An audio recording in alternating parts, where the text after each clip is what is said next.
guys, my name is Nadine. Welcome to my YouTube channel. Most people do know me as D, so if that throws you, that's okay. I am starting a YouTube channel about Magnas, basically, Veradas, and it does apply to Diamantes, given that they are a little bit different as well. So, we're basically going to be doing things like how to do things, little educational videos, tips and tricks. So, one that we'll be doing in the next few weeks is how to change rocker cover gaskets and tube seals at the same time. Now that is a big one for a lot of people because so many of them leak. I've done mine quite a few times before I got it right. Now I've got it pretty down pat. It's pretty easy to do once you get used to it. A few other different things. Today will be more of a little bit of a chat, an introductory video, and a little bit of a story as to why you shouldn't buy $6 oil caps off eBay. Not a good time for anyone. So that's basically what it's going to be about. I do have a lot of requests to do things like manual conversions. Someone wants me to do a 6G75 conversion, which my partner's already done, but we'll see if we can somehow organize it in the distant future. Window switches, how to install from manual to, well, from auto to, well, yeah, from manual to auto. That will be another one that we'll be covering. And just some other basic bits and pieces, like your servicing, how to do your oil filters, your spark leads, your spark plugs. As anyone who's done plugs in a Magna knows, they're not much fun at the rear bank, but that's okay, we'll show you how to do it. So that's going to be basically the gist of it. If you like to continue watching to hear why you shouldn't buy $6 junk off eBay, keep watching. So, a little bit of a backstory first so we kind of know why I bought a $6 oil cap. It was not a good idea. So I first started off with a TR Magna, as quite a few people on forums and whatnot know. 5-speed manual factory. It was pretty cool. It was in really clean condition. It had about 180,000 Ks on it, so not many considering it was over 20 years old. Bought it off my grandfather. It was my first car. I just got my Ps. And I painted the interior pink, I chopped the springs, I crashed it into things. It was a P-plater's car. Drifting it, it's a front wheel drive, handbrakes just aren't the same. It doesn't work the way that you think it does. So I bought that, I royally stuffed it over a year and a half to probably 2 years, I would say. So yeah, I learnt my lesson, painted the interior pink with household paint. The good thing about that car, and I always have to remind myself this, is although I ruined a perfectly good TR Magna, like it didn't even have clear coat fade. Amazing. Even though I ruined it and I stuffed up, I wouldn't have the TJ where it is today if I didn't, by the way I drive a TJ, if I didn't make all those mistakes on my first car, my second car wouldn't be as nice as what it is. And believe me, it's not perfect. It never will be, I don't think, but it's certainly better. It's a lot cleaner, it doesn't really leak oil anymore, which is nice. I've done all the seals, it's got heads, it's got cams, everything's been done properly. It's lowered on levels super lows, but anyway, we'll get into that. I'll take you a bit of around a bit of a tour of the car, and you can kind of see what I drive, as well as my daily as well, and I'll show you my partner's car another time. He's not here at the moment. So back to the oil cap. So this was the amazing oil cap that I had decided to buy off eBay. I was like, hell yeah, it's like a really awesome pinky red. I somehow thought that would go with maroon. It doesn't. But yeah, I was like, cool, it's rally art. Amazing. Performance. So I bought this.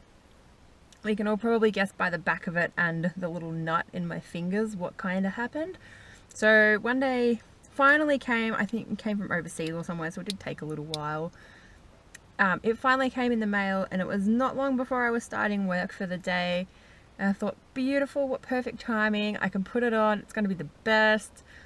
I went to screw it into the rocker, like lock it in, where you'd normally have a little kind of locking mechanism here on a normal oil cap. And it just broke. Like it literally just, you can see in here where it snapped. So if you jiggle it, You can kind of hear it. It's a little bit hard to do on camera. But that actually broke, and of course it only had one place to go, which was into the head. So here's me thinking, oh shit, what the hell do I do? So I'm looking at the 6 bolts on the rocker cover. I'm like, alright, well I've obviously got to undo those. So I undid them. Thank God I got all the little bits that fell in out. So there was a nut, there was a little bit of shrapnel from this, and the actual locking part that goes into the rocker as well. I was very, very lucky. Very, very lucky. And so that instance really turned me off buying inferior quality products, I guess you could call them. Overseas products. And look, buying off eBay isn't a bad thing. Buying off Gumtree isn't a bad thing. Sometimes it can be really good. I've picked up some really good stuff myself on there. But always stick to genuine and trusted sellers. Don't just buy junk. The other thing with buying stuff like this, for a better word, is you waste your money. You're so much better off saving your $6, and I know $6 is a lot to a lot of people. It's not much to others. To me, it was a lot at the time, not so much now. But at the time, $6 was a lot of money, and I really wish I hadn't have spent it. I should have just saved it. All those tiny little things that you can, you know, kind of splurge on and be like, oh, it's only $6, it doesn't matter. All those onlys do add up really, really quick. So you could get yourself something decent by just adding up all that money, saving it, putting it away, and it was something that you want, not something that you kind of just think is cool, because it's not. So another thing, I guess, for the start off video as well, which will be the last thing that we talk about at this stage, I think, is a little bit of a, what do you kind of need to get started? I have seen quite a few posts saying, you know, what should I start off with? You know, what should I buy? My number one thing I think anyone should buy, and I mean, it's perfectly okay if you don't agree with it. It's not a problem. Everyone has what they like. I have a whole toolkit inside. Like, it's really good, but it's all stuff that we've collected over the years and whatnot. This is your Bible. This right here. It doesn't matter what workshop manual you get, as long as it's a Magna Verada one. It doesn't matter if it's Haynes, it doesn't matter if it's whatever the other main one is. They'll all give you handy information. Everything is in this book. Let's just pretend I didn't just drop the camera. Oops. Definitely not a professional at this, by the way, in case you hadn't figured that out. I have studied photography. I'm not a videology person. I'm not a mechanic. This is just something I do in my spare time, just like Mighty Car Mods. I'm not qualified. It's just a hobby. That's all it's ever going to be. So just back to quickly staying clean. It's a car. The chances of you staying clean is pretty slim. Something you can do if you're like me and you do work in retail, or you kind of work around people and you do need to keep that little bit cleaner than your average mechanic. Just grab yourself some gloves, some mechanic gloves. So you can go down to your local Burson's, Repco, wherever you go, buy some. They're about $20-30 if you want a good pair. And so that's a really, really good way to keep clean. Now, another thing that I would definitely suggest for safety reasons is a pair of steel-capped boots. These, they have saved my toes many a times. I am very clumsy in saying that. When I did my suspension in my car, when I actually first got my boots is when I did the suspension and dropped a spring on my foot. So I was really, really lucky I didn't just have my good old Converse on or something like that. And to be honest, now I just wear my steel caps everywhere because they're comfy. So they're good to have. Getting into the more tools side of things, it's really, really good to have a little bit of everything. Obviously, that's not the case for a lot of people. Tools aren't cheap, they're quite expensive. And you can spend quite a bit of money over the years collecting them, which is really good. Don't expect to have it all at once, is my main tip. We have 2 toolkits, so my partner has one at his work, he's a mechanic. And we've also got like a little one at home. It's not as good as quality, but it does the job, and it's good for weekend work and just what we tinker around with. So for myself, as far as my tools go, I have a pretty basic kind of set just that I throw in the car and take with me. It's literally just spanners and a screwdriver. So if you're doing interior things in a Magna, screwdrivers, lots of screwdrivers, you're gonna need them, and especially the magnetic end ones. There's some screws in some really terrible places, and it's not fun when you drop them. I'm not sure how many I'm missing from my dashboard, but I'm pretty sure it's a few. It's enough to keep it together for the meantime. Well, it's been enough to keep it together for the last few months, so it can't be that bad. But definitely get yourself a magnetic head screwdriver. They're the best. One of my favorite things that I have is this bad boy. Now, I'm personally a huge fan of SP tools. Huge fan of SP. They make such amazing quality things, but they're really expensive. This 10mm ratcheting spanner, which I bought when I had some battery issues when I first bought the car, well, battery terminal issues, this cost me 20 bucks. But if you can afford to get better quality tools, do it.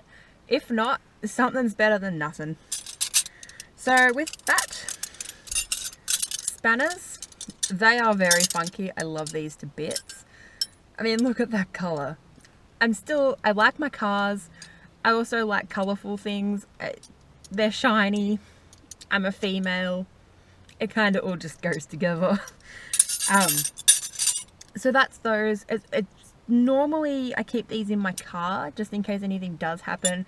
We've had times where other people's tires have gone flat and they haven't been able to get the lock nuts off, and we've been like, hey, we've got tools for that, we can help you out. So it's good because you can not only help yourself, but you can help other people, which personally, if you know how to help someone and something's wrong, if you've got the time, go and give them a hand. It's not hard. Help the car community out. It's good.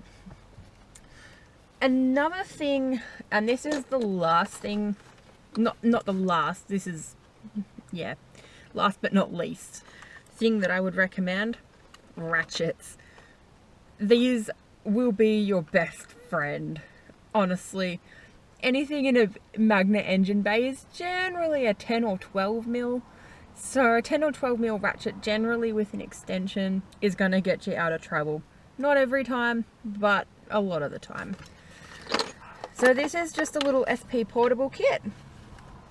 And I'd be lying if I said that this was mine. It's actually my partner's. I just tend to steal it because we've got lots of ratchets and these are my favorites. Sorry. So the thing I like most about SP ratchets is they're so smooth.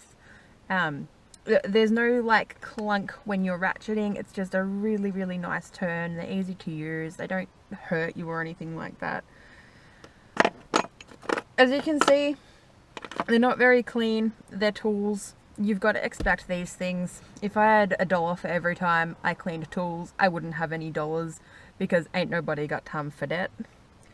But yes, a basic ratchet set and a basic set of spanners has generally got me through. Not every time. There is times where I have needed something like a rattle gun or a torque wrench, breaker bars, stuff like that.